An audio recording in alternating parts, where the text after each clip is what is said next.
I feel this is a very good time to come to you, because now it's been a few weeks since the retreat ended in Rishikesh. We are now back in Portugal, as you can see. And as is typical around this kind of time, after retreats, after intense periods of introspection and spiritual immersion, right about now and earlier, the mind will start to just come with its strong counterattacks, strong attacks, strong doubts, strong pressures. It will start to throb inside. I say this to you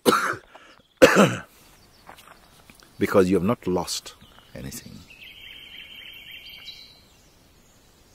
Many people who come each year to intensives and retreats, very many of them, they come, if you have been inside a retreat for, a few days or a week or so on, for sure, you have had the darshan of God.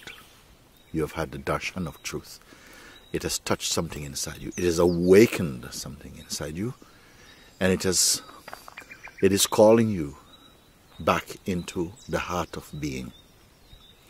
And because of the directness and the powerfulness, the potency of that inner call, there are forces that operate in the world and certainly inside the human mind and psyche that are going to be on the attack against this. You all know it. We all know it. No? So each year, or after each retreat or intensive period of satsang, there comes a storm. It is almost predictable that the storm will come and the forces will come in the form of doubt, in the form of mind. Why does it come also?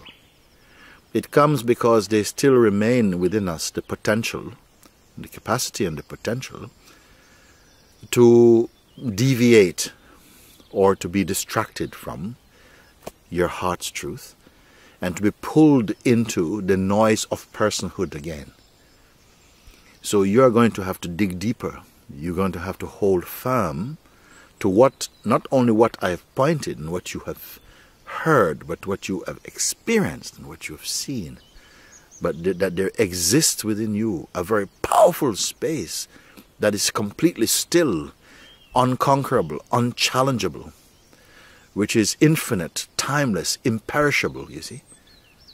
And this is what your life, what your heart is beating for, what the real urge, the real desire in the life of a human being is to discover this. You're in the discovery of this. And that's why these assaults, these attacks are going to come.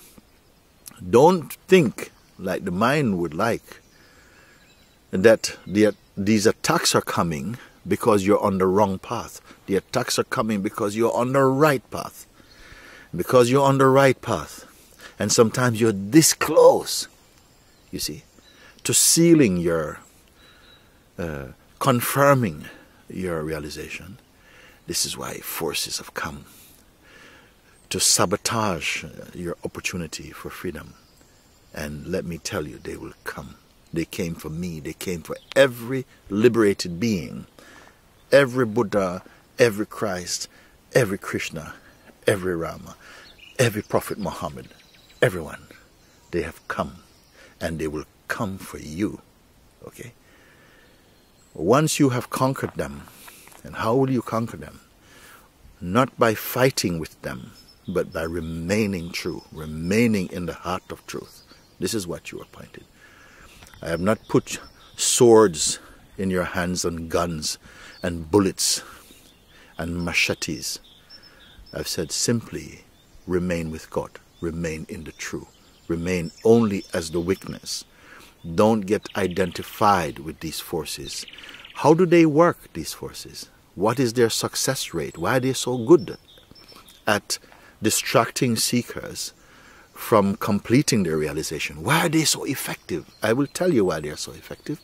Because they strike always to the person in you and the capacity in you to be diverted from your divinity and go back into personhood. They will call you, but they will always be calling the person in you. They'll raise up doubts because only the person can be doubt. Only the person can doubt. Only the God in you is without doubt.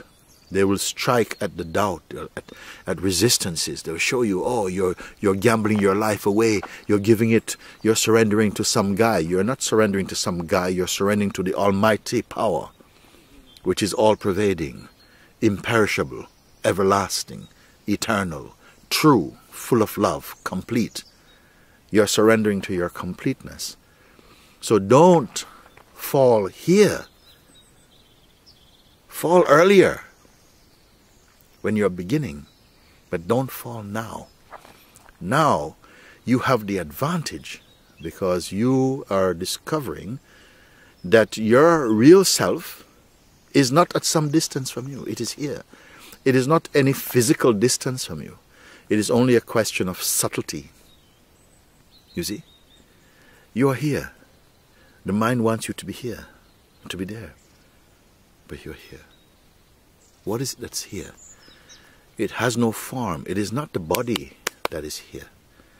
Because you are here, the body is here. It's not because the body is here, you are here. It's because you are here, the body is here. And everything else is here. Okay?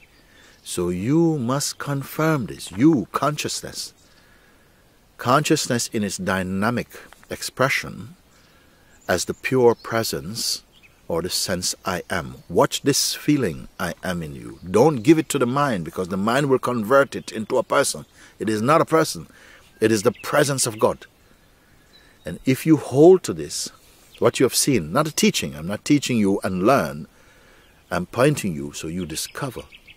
And when you discover, you will see for yourself that no force on earth or in heaven can move you because you're not an object to be moved. In order to be swayed or to be distracted, you have to become something that is distractible. You have to be the mind. You have to be a form. You have to identify. But you are that which watches identification and the tendency to identify. You are behind all of this. But nobody can find you here because you are not the form. And yet you are not dead. You are the source of life itself. You are watching life. But also you get the sense and the experience of participating in life, and at the same time you are life, and at the same time you are the witness of life. You see, these are not things you have to do. Forget about doing anything. Rest only as the self, the purest place where observing of the world, including this body, and the conditioning and the programming that is operating and functioning in this body, that they are also perceived from a space behind, you can say behind, and that space is the space of the self. So I am telling you again, all of you who participated in Rishikesh or in any other retreat with me or anyone who is on a genuine search for the truth, please pay attention to this. Play this video over and over again. You see, saturate your heart with it, your mind with it. Swallow it, eat it, digest it, assimilate it. Be free in it, because it is only here to serve your freedom. Your mind has been with you for a very long time. It doesn't want to part company, and it need not part company. It has to be purified. It has to become natural mind again. It is very unnatural mind at the moment. It is too personal. And because of the tendency and habit to be personal, the impersonal comes into suffering. And that's what many of you are experiencing. And I don't want to see any of you fall, because if you fall down, if you deviate now, it's going to be more difficult to come back on the path. This is a path that is not a path of miles or kilometers here. It's a path of subtlety, of understanding, of surrender, of insight. And everything is now. You see, like this. Okay? So please be reassured. Please be encouraged. Please be empowered by what I'm pointing you to. Because I'm not telling you go over there and do. I'm saying stay right here, here, here. Let the body go. But you are always here. Stay here. Be present. Be the stillness in the storms of the mind. And it will pass, as all things born of time and shape passes. If you follow me, you will discover you are that everlasting one that never passes. You never pass. You witness the sense of time. The play of time is nothing for you. But time says everything that you perceive through your mind and the senses passes. Everything belongs to me. I eat them. Everything. And I will eat you if you don't find your true nature. I will consume you. I am a cancer that will consume you from inside. But you find this truth that I'm pointing to. You don't have to go to the library or even the temple. There's a temple here. Sit inside the cave or the temple of your own heart, in the place that I've pointed you to. And if you're new to this and you're watching this video, go and watch some of Rishikesh. Go and watch any of the videos, because they are all pointing you to the same place, in you. So you stay here. Stay here. For the love of truth, for the love of God, for the love of life, for the love of self. You must defeat this stupid enemy, in fact. Stupid enemy. You see? Because it only derives its strength from your belief and your identity and distraction and interest. So, remain as you are. And at every opportunity, come and follow the satsangs.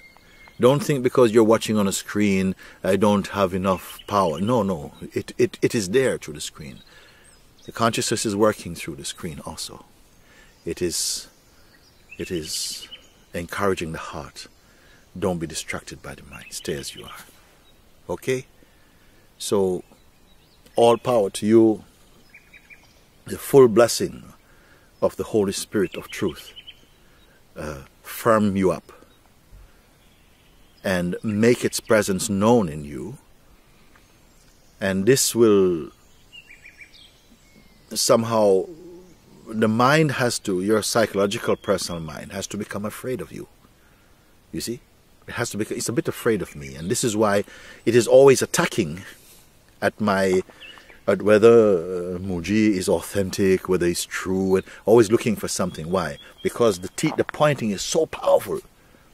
I'm not asking you believe. I'm saying follow, look, see, confirm. So these attacks will come, and it will attack any true seeker. If you're not a true seeker, the mind doesn't have to attack you. You're already in its fold. But because you are on the way to success, you will experience these doubts and these things. So